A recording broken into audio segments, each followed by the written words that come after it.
Unless you understand the points that I share in this video, you shouldn't even consider an RRSP meltdown because you'll just get something wrong and cause more harm than good.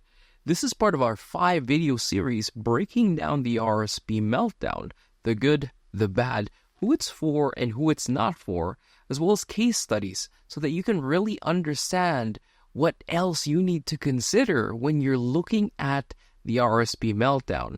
Really, it's a series to show you who should really consider this and who is wasting their time even thinking about it. Hey, I'm Hervin. I'm a certified financial planner, registered retirement consultant. My formal education is accounting and finance. I run a fee-for-service financial planning practice here in Calgary that focuses on serving pre-retirees. Essentially, we help successful savers and investors spend their money in retirement. That's really what retirement income planning is. It's mindfully turning your assets into income. My practice serves everyone within that retirement window. However, the concepts in this video really become more powerful for those who have anywhere from $1 to $2 million in their retirement savings. First off, I don't like opening videos like that where it talks about me so much. It feels so self-absorbed. I just share that because I hope this gives me some credibility. And that's important because not everything that I'll talk about here will align with how you may be thinking about the RRSP meltdown. So first, let me give you the basics. What is an RRSP meltdown? An RRSP meltdown is a fancy way of prioritizing your RRSPs, RIFs, or other registered accounts as an early source of income in retirement. There's other ways to look at RRSP meltdowns, such as withdrawing more than you need. And there's even ways to do this with a loan. That's discussed later. First, let's talk about why this even matters at all. Remember that until you withdraw from these registered accounts, everything is growing tax deferred. That's what makes these accounts so powerful. It can grow anything within it without any tax drag. For example, if you're able to earn a 7% annual return, you benefit from all of that growth versus if it was in a non-registered account. Depending on your portfolio allocation and other sources of taxable income, the after-tax return on a non-registered account earning 7% could actually just be as low as 4 or 5%. So while your account is growing, until this time that you withdraw, the CRA and the overspending governments have been eagerly waiting and salivating at the wealth that you've built up. Now, you can keep deferring your withdrawals from these accounts until you're 72 years old. That's because at 71, RRSPs must be converted into a RIF, LIRAs must be converted into LIFs, and so on. These essentially operate the exact same way, except the new accounts now have RMDs, required minimum distributions. That means even if you don't need it and you have other sources of income to live off of in retirement, you do not have a choice. It's finally time to pay the piper and make withdrawals and pay taxes. At that point, you do not have as much control over your withdrawals. You must meet the minimum based on your age, or you can opt to use your spouse's age if they're younger than you. Now, let's go back then to the idea of the RRSP meltdown. Essentially, by using the RRSP sooner, you are deregistering your pre-tax assets early before you're met with these mandatory withdrawals. You can pay some of your taxes early at a lower tax rate than if you were making these withdrawals based on the minimum requirements, or worse yet, based on a single withdrawal for your estate when you pass. So let me elaborate on the estate consequences first, because most people really forget about this. When you come to be with the Lord, all of your earthly obligations have to be settled first, right? And nothing is more earthly than taxes, am I right? Now, let's pretend you and your spouse both retire with $750,000 each and you're 65 right now. That $750,000 is in your RRSPs. Your lifestyle does not really require you to touch your RRSPs at all because you have other sources of income. Now, let's pretend you get to 71 and one of you passes. At that point, the survivor will get the RRSPs, or the RIF if you converted it early, without triggering taxes. But what if you are single or widowed? You would have no spouse to roll the assets over to. So let's say that $750,000 grows at 5% annually and you only made the minimum withdrawals each year. The final balance, if you pass at 85, is $1,998,728. Now, if you discounted that into today's dollars, that's $1,318,000. And guess what? All of that will be added to your taxable income. If you pass today with $1.3 million in your RRSPs, even ignoring other taxable income sources, your tax, if you're in Alberta, would be $584,729, which likely means you would make the CRA and the feds and whoever the government is that it's in power your primary beneficiary. Awesome. Quick plug, when we work with our clients, we do not start with giving any recommendations until we've taken the time to break down their internal money value. We cover all of that. If that's something that you're interested in, click the links below. Consider applying for a free consultation where we walk you through our money values conversation. So how does the RRSP meltdown change this? The best way to educate you on this is a simplified case study. So let's meet our victims. Our make-believe clients, because they will be our running case study going forward in the following videos. Let's meet Hope and Frank. They're both 65 right now. In this scenario, they're both eligible for the average CPP and all of the old age security.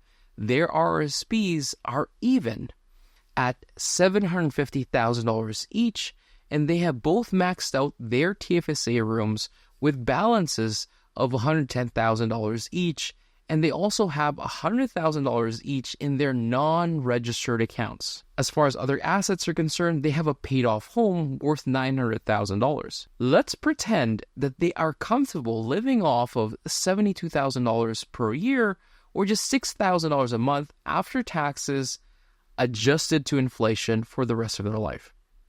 Now, when we work with our clients, we always start with the baseline. My hope is that this isn't unique to us because that's part of the CFP standards. It's to create a baseline scenario and show the clients where they would be if they employed their current strategies without any intervention or recommendation from a financial planner. The conventional approach is typically use the non-registered accounts first, then the TFSA, and finally, save the RRSP for last. Let's use that as our baseline withdrawal sequence. So the first question we should answer when you're creating or you're reviewing a financial planning scenario is, do they have enough resources to meet their simplified spending goal? And based on our default assumptions, it is feasible. If they both lived until 100, they would not run out of money. And in fact, at 85, they would have an estate of $4,138,969, with the primary home accounting for about $1.4 million of that, with a total estate tax of $647,757. Most of that tax is attributable to the RRSP, which is $1,472,301. There's also a $220,000 balance on the non-registered accounts. The TFSAs and the primary home do not attract any taxes. So if they were left to their own devices and just followed all of the defaults imposed by the government, the common financial advice that is swirling around by default, they'll make it. Now, my planning tool allows me to see the lifetime tax attributable to these decisions. If they follow the defaults, they would pay $744,167 in lifetime taxes. The estate tax at 85 for their baseline scenario is $647,757. Now let's look at our first modification, or as I call it, the lazy meltdown. All we will change here is the sequence of withdrawals. Instead of non-registered, then TFSA, then RRSPs, we will do the RRSPs first, non-registered funds second, and finally, saving the tax-free saving account for last. Everything else beyond that stays the same. Same rate of returns, same government benefit uptake. So in this scenario, the plan actually still works. They will not run out of money. But here's where it gets better. The total lifetime tax is reduced to $680,670, a tax savings of $63,497. Now let's move on to the estate comparison. At 85, there is a $533,191 tax on their estate. Still huge, but that is a $114,566 improvement in estate taxes compared to the default scenario. Now, I can stop here, and it looks like drawing from RRSPs first is a no-brainer. But let's talk about a few reasons why this is an incomplete comparison. See, if we review these two scenarios side by side, both of them accomplish the same spending goal of $6,000 a month after tax and adjusting to inflation for as long as Hope and Frank are alive. If both scenarios reach the same goal, why not pick the lower total income and lower estate tax? See, here's the problem with this. Not everybody you meet, and you may be included, not everyone really cares about their estate.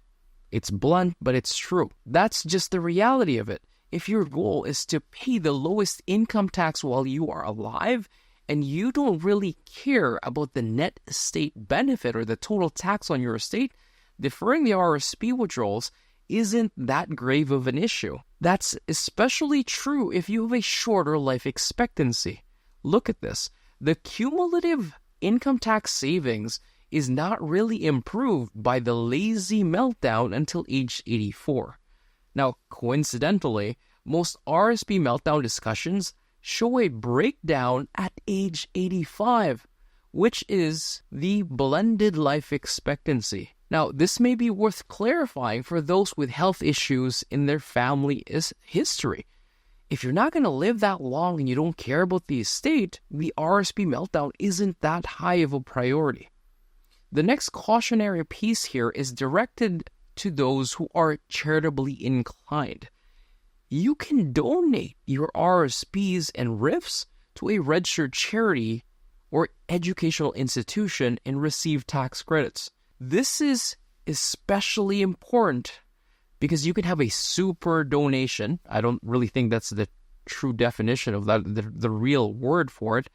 But there's a super donation at the year of death. I call it a super donation because typically the amounts eligible for donations can be limited per tax year. However, when you pass, some of these limitations are lifted and you can even make adjustments in your tax filings. So even if you have a massive tax-deferred liability in your RRSPs, if you have no children or family that you want to leave your estate to, and you can't foresee yourself spending your RRSPs in your lifetime, you can assign the RRSPs to your charity or institution of choice by directly designating them as a beneficiary on the account. The tax credits will offset most of the tax liability from the RRSP. This works best if you only have one charitable beneficiary that you really care about. If the primary benefit of the meltdown in the early years is a lower tax on the estate, then the charitable planning can also do that. But it's done with a specific goal in mind. I share that now as a 301 piece of information. It's not the most basic thing in the world. However, I want you to explore where else you can direct your resources. Now, I have been deliberate when I call this first version of the meltdown the lazy meltdown, since the only thing you do is spend your RRSP first. You have to spend money anyway, right? But what if you go beyond spending? What if you withdraw more than you need to spend, and reinvest that excess either in a tax-free savings account or a non-registered account? What if we also look at the other aspects in your retirement income planning? We haven't even combined the meltdown yet with managing your government benefits. We will cover that in the next videos. Be sure to subscribe, like this video, so that you get notified when I release the next ones. Happy planning and happy retirement. God bless you. See you soon. Bye. You can watch this video here, and we also have information on how you can work with us in the links below. Bye.